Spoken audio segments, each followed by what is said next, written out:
stocks and news, and for that, let's go to Navneet.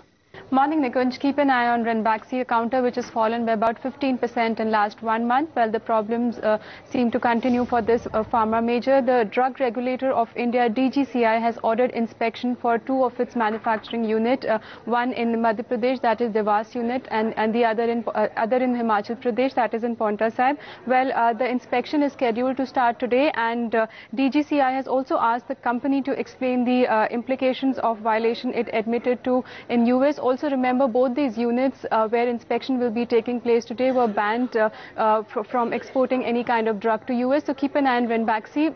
The other stock which will be in focus from the non-ferrous space will be Sterlite Industries. Well, Tamil Nadu Pollution Control Board appeal against the company will be heard in Supreme Court tomorrow. Besides that, one of the newspaper has reported that government may not allow listed companies to buy or sell equity through options, and the past contracts, also the contracts which are in court, may not be allowed. Remember, Sterlite, when it picked up stake in Hindustan Zinc and Balco, options constituted a major part of their clause. So that could be negative for Sterlite Industries, and if that goes through. So keep an eye on Sterlite. Moving on to Kane India, well, the company will be focusing more on KG Basin,